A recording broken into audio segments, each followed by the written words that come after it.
गुरु तुम हो ज्ञानी ज्ञान के दाता, मुनि गुरुवर को करके प्रणाम गाऊं मैं, ध्याऊं मैं सुबह शाम।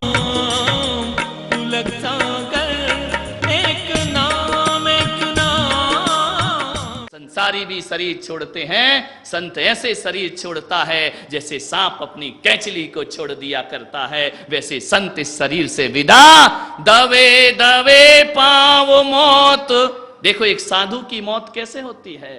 दवे दवे पाँव मौत आती है आने दो, आहट मिल जाए तो मन मत घबराने दो। दवे दवे पाँव मौत आती है आने दो, आहट मिल जाए तो मन मत घबराने दो। निश्चित ही मृत्यु से जीवन का अंत नहीं, प्राण मुखर होते हैं देह बदल जाने दो। प्राण मुखर होते हैं देह बदल जाने दो। खेल खेल में जब खिलौना टूट जाता है, खेल खेल में जब खिलौना टूट जाता है, बालक रो देता है ज्ञानी मुस्कुराता है। बालक रो देता है ज्ञानी मुस्क। ध्यान रखिए जब खिलौना टूटता है ना तो बच्चा रोता है, पापा नहीं रोते हैं। वो सोचते हैं छोड़, ध्यान रखना दूसरा खिलौना आ जाएगा। और जब जिंदगी का खिलौना टूटता है, अज्ञानी आंसू बहाता है, ज्ञानी मुस्कुराया करता है। ध्यान रखिए यही जीवन का संथारा होता है और यही जीवन की समाधि हुआ करती है। ध्यान रखना। मान्यवर आपसे निवेदन है। एक सेठ था, ऐसा सेठ था एक दिन दुकान में बैठा था। श्री रामपुर का ही होगा। कब तक ऊपर गांव को घसीटोगे भाई। और मेरा तो कल लास्ट प्रवचन है, तुम मेरा क्या बिगाड़ लोगे। ध्यान रखना। श्री रामपुर का सेठ था, दुकान में बैठा था, तराजू पे माल तोल रहा था। अचानक क्या देखता है, बांट तराजू में रखा रह गया, माल हाथ में रखा रह गया, जैसे किसी ने कील दिया हो। स्तब्ध होकर के खड़ा हो गया। क्या देखता है, उसकी दुकान पे यमराज आ गए। अरे उसने कहा बेड़ा गर्क, अब निपट गई फाइल। यमराज आ गए। ऐसा कोई यमराज आता नहीं है, जैन दर्शन इसको नहीं मानता है। कहानी है, कहानी है, सरासर गप्प है, झूठी है। लेकिन एक बात ध्यान रखना, कहानी का कथ्य गलत हो सकता है, कहानी का तथ्य गलत नहीं हो सकता है। ध्यान रखिए कहानी क्या कह रही है वो देखिए, कहानी कहां लिखी है ये देखने का प्रयास मत करिए। कहानियों पर मत लड़ो। ये देश कहानियों पर बहुत लड़ा है। ये देश में बंटवारे किससे कहानी के हुए हैं। एक कहता है महावीर ने शादी करी, एक कहता है महावीर ने शादी नहीं करी। एक कहता है महावीर श्रृंगार में थे, एक कहता है बिना श्रृंगार के थे। धत तेरे की पागलो, मेरे पास लोग आए बोले महावीर ने शादी करी या नहीं करी। मैंने कहा तेरे बाप का क्या बिगड़ रहा है, एक बात बता, कर ली तो तेरा क्या बिगड़ गया और नहीं करी तो तेरा क्या बन गया। ध्यान रखिए फालतू की बातें, फिजूल की कहानियों में झगड़ा करते हो। एक बात याद रखिए, महावीर ने विवाह किया तो उससे हमें कोई फर्क नहीं पड़ता है, और महावीर अविवाहित रहे तो कोई फर्क है। इसी बात पे दो पंथ बन गए तुम्हारे। धत तेरे की कैसी लड़ाइयां करते हो जीवन में। महावीर की शादी को लेके दो विचारधारा बन गई। मैं पुलक सागर कहता हूं महावीर की शादी विवाह और अविवाह दो धारा बना सकता है, लेकिन महावीर थे इस पर हमारा विश्वास होना चाहिए, जीवन हमारा सार्थक होगा। उनकी पत्नी से तुम्हें क्या लेना देना, उनके बच्चों, अपनी पत्नी संभल नहीं रही, दूसरी का टेंशन ले रहे हो। ध्यान रखना। महावीर की कितनी पत्नी थी, ऋषभ देव की कितनी पत्नी थी, राम जी की कितनी, तुझे क्या लेना देना दूसरे की पत्नी से। ध्यान रखना। मान्यवर फिजूल की बातें। सेठ के सामने यमराज खड़े हो गए। सेठ को तो पसीना आ गया, सेठ की सांसें फूलने लगी, सेठ मूर्छित होने लगा। यमराज ने कहा, ओ सेठ, ओ लाला, इतना मत घबरा। क्यों घबरा रहा है? बोले, अब तुम आ गए तो मैं डांस करूं क्या? अब तुम तो लेके ही चलोगे ना मुझे, तुम तो कभी खाली हाथ लौटते नहीं हो। उसने कहा, नहीं नहीं, मैं तुझे लेने नहीं आया हूं। अरे लेने नहीं आए, आइए चाय पियो, नाश्ता करो। आदमी इतना होशियार है, कभी ध्यान रखना, दुकान पे बैठो और यदि कोई तुम्हें उधारी लेना है, कोई चाय पिलाए, तो समझना आज चाय ही मिलना है, पैसा थोड़ी मिलना है। वो जिसको पैसा देना है वो लेता देता है, निपटा के आगे बढ़ा देता है। चाय करारा, नाश्ता करारा, तो सोच लेना बेटा आज उधारी मिलने वाली नहीं है, आज चाय से ही अपनी छुट्टी होने वाली है। जैसे ही उसने कहा, यमराज आओ चाय पियो, नाश्ता लो, ठंडा लोगे गरम लोगे? यमराज ने कहा, सेठ पागल मत बन, मैं क्या लेता हूं तू अच्छे से जानता है। मैं चाय आय नहीं पीता, मैं तो जिंदगी पीता हूं लोगों की, इसलिए ज्यादा बटरिंग करने की जरूरत नहीं, ज्यादा स्वागत की जरूरत नहीं। तो और बताओ यमराज भाई कैसे आए? अरे बोले, मैं इसलिए आया हूं कि लोग मुझे प्यार नहीं करते। मौत को कौन प्यार करता है? जो देखो मुझे अशुभ माना करता है। मेरे आ जाने पे लोग नहाया करते हैं, मुर्दे को छुआ नहीं करते हैं। मुझे इतना अलग थलग कर दिया है दुनिया से, कोई मुझे पसंद नहीं करता है। मेरी बातें सब करते हैं लेकिन मरना कोई नहीं चाहता है। मैं बिल्कुल अलग थलग पड़ गया हूं। सेठ ने कहा, मैं तुम्हारी क्या हेल्प कर सकता हूं? अरे बोले, हेल्प तो तूने आज तक पड़ोसी की नहीं की, मेरी क्या खाक हेल्प करेगा? लेकिन हाँ फिर भी सेठ ने कहा, कुछ तो बताओ, पैसा छोड़ के जो हेल्प चाहिए वो ले लो। अब बानिया पैसा नहीं छोड़ सकता, बाकी सब चीज छोड़ सकता है। पैसा तिजोरी में हाथ नहीं डाल सकते हो, बाकी जो अरे उसने कहा, मुझे तेरा पैसा ऐसा नहीं चाहिए, यमलोक में पैसों की कोई जरूरत नहीं है। तो बोले, क्यों आए हो? बोले, मैं तुमसे दोस्ती करना चाहता हूं। अरे सेठ ने कहा, मुझसे दोस्ती? बोले, सही बताओ। बोले, हाँ बिल्कुल दोस्त बनना चाहता हूं मैं तुमसे, मैं तुम्हारा मित्र बनना चाहता हूं, मैं तुम्हें लेने नहीं आया हूं। दोस्त, आज से दोस्ती पक्की। बोले, हाथ मिला? अरे बोले, नहीं, तुम्हारा हाथ पकड़ने का मतलब है कि गई भैंस, हाथ नहीं, दूर से दोस्ती, दूर से। यमराज ने कहा, जब मैंने तुझे दोस्त कह दिया तो तू घबरा क्यों रहा है, परेशान क्यों हो रहा? तू मेरा दोस्त है तो है, दोस्त है। यमराज ने इससे पूछा, उस सेठ ने, तो फिर मैं कभी नहीं मरूंगा? अरे यमराज ने कहा, यार आरजू खुदा से कर, बंदे से नहीं, और दोस्ती हमसे कर, धंधे से नहीं। ध्यान रखना, ले जाना तो मेरा काम ही है लेकिन आज नहीं ले जाऊंगा। तो बोले, मैं मजबूर हूं, दोस्ती तो निभाऊंगा लेकिन मरना तो एक दिन सबको पड़ेगा। सेठ ने कहा, एक काम करो। बोले, क्या? आज तो नहीं ले जा रहे ना? बोले, नहीं। बड़ी गहरी सांस ली राहत की। तो यमराज ने कहा, दोस्ती पक्की? बोले, दोस्ती तो पक्की है लेकिन मैं भी बनिया पक्का हूं, ऐसे फोकट में दोस्ती थोड़ी करता हूं। बोले, मतलब क्या? बोले, यमराज तुमसे दोस्ती करने का फायदा क्या होगा मुझे? तुम तो कहते हो कि मैं तुम्हें मारूंगा, फायदा क्या होगा मुझे? बिना फायदे के तो बनिया कुछ कर नहीं। यहां के लोगों की बात नहीं कर रहा हूं, कोपर गांव वालों की कर रहा हूं। बिना फायदे के दोस्ती नहीं करता है। बाप बड़ा ना भैया और सबसे बड़ा, हाँ पहले ही बोल दिए, सब हरकतें तुम्हारी मालूम है मुझे। तो बोले, मुझे फायदा क्या होगा दोस्ती से? बोले, यार दोस्ती में तू फायदा देखता? अरे बोले, फिर मतलब क्या है दोस्ती करने से? तुमसे हाथ मिलाऊं, तुमसे दोस्ती करो, फायदा क्या होगा? बोले, फायदा,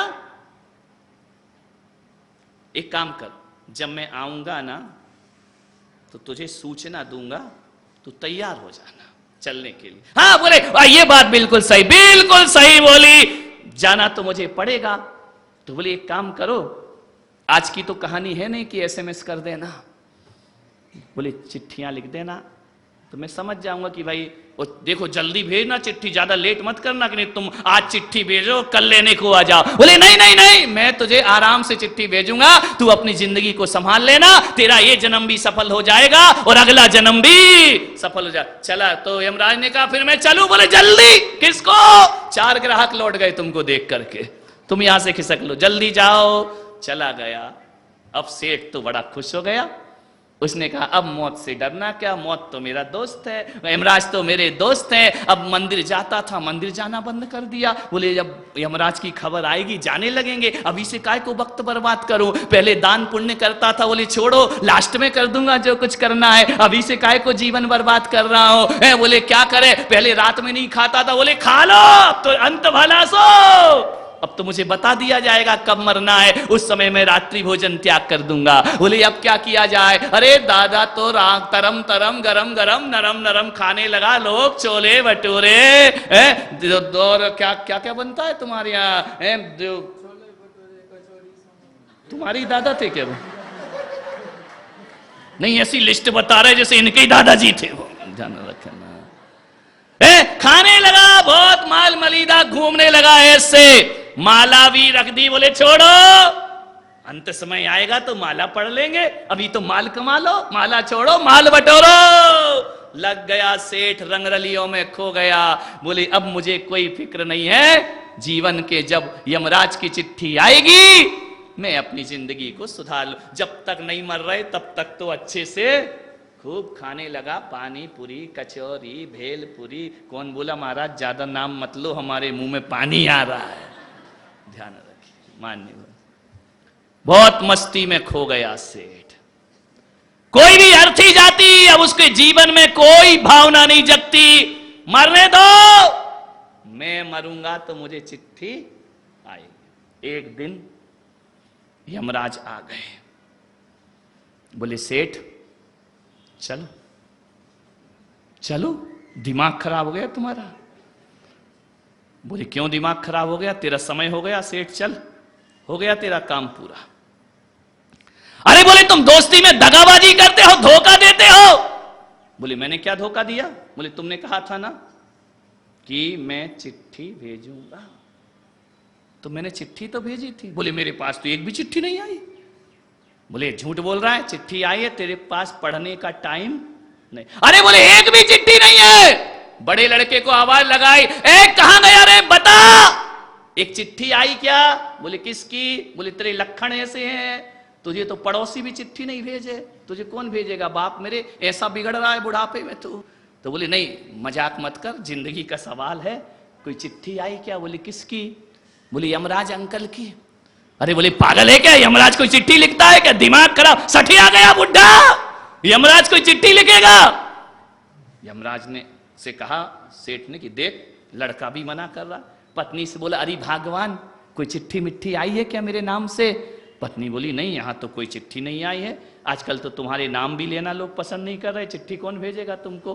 पहले तो लोग जय जिनेंद्र करते थे, जब से तुम बिगड़ गए हो कोई तुमसे बात नहीं करना चाहता है, चिट्ठी तुम्हें भेजेगा कौन? सेठ ने कहा देखो देखो यमराज, देखो दोस्त, एक भी चिट्ठी तुम्हारी नहीं आई है। अरे चलो चलो, एक चिट्ठी नहीं आई है, दूसरी चिट्ठी भेज देते, दोस्ती निभा लेते। अरे यमराज ने कहा पागल, मैंने एक नहीं चार चार पांच पांच चिट्ठी भेजी है, लेकिन तूने एक भी चिट्ठी नहीं पढ़ी है। बोले 5 चिट्ठी देखो यमराज भाई, झूठ मत बोलो। अरे बोले बिल्कुल मैंने चिट्ठियां भेजी हैं।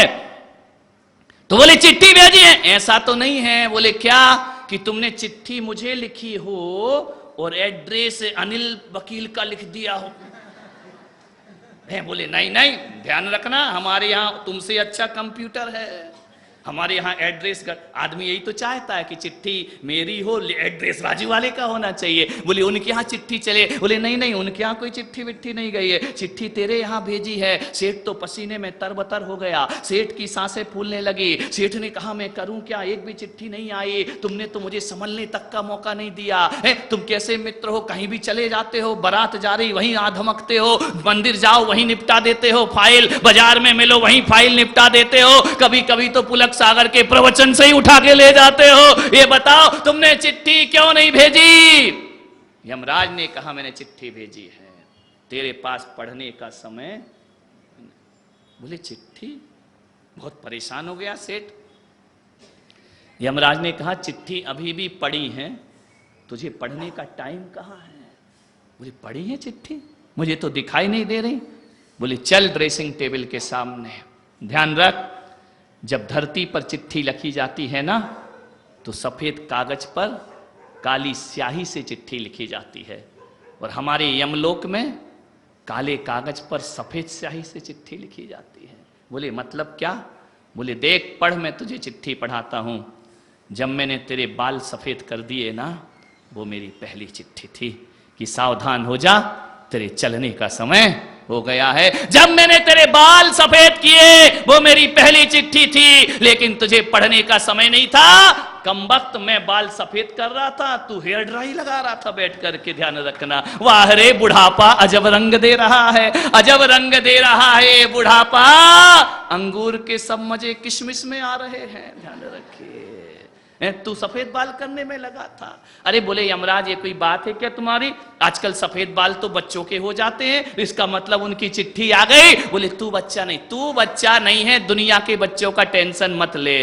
तो बोले दूसरी चिट्ठी नहीं भेज सकते थे? बोले दूसरी भी भेजी थी। बोले कौन सी भेजी थी? बोले जब मैंने तेरे दांत तोड़ दिए वो मेरी दूसरी चिट्ठी थी, वो भी तुझे पढ़ने का समय नहीं था। यहां दांत तोड़े तूने 32 लगवा ली डॉक्टर के पास जाकर के, अभी तो मैं जवान हूं, और जबकि विचार कर ये मेरी दूसरी चिट्ठी थी। और जब मैंने तेरी कमर तोड़ी वो मेरी तीसरी चिट्ठी थी। और जब मैंने तेरे शरीर में झुर्रियां दे दी वो मेरी चौथी चिट्ठी थी। और जब तेरी आंखों की रोशनी कम कर दी वो मेरी आखिरी चिट्ठी थी। मैंने 5 चिट्ठी भेजी, तूने एक भी चिट्ठी नहीं पढ़ी। श्री रामपुर के सेठो, आज घर जाके देखना कितनी चिट्ठी आ गई, ध्यान रखना। लेकिन अभी भी दिल है कि टीवी देख रहे, मोबाइल चला रहे, अभी तो मैं जवान हूं, ध्यान रखिए। कितनी चिट्ठियां आ गई, देखो जरा अपने आप को, ध्यान रखना। सेठ रोता रहा, यमराज उठा कर ले गए। ये यमराज की चिट्ठियां हैं। क्या फिजूल की बातें करते हो? मेरा मकान, मेरा मकान, मेरा मकान, मेरे मकान का क्या होगा? प्रसारण पुण्यार्जक परिवार जिन शरणम तीर्थ धाम के परम संरक्षक संघपति श्री प्रदीप मामा, प्रतिभा मामी, भोपाल।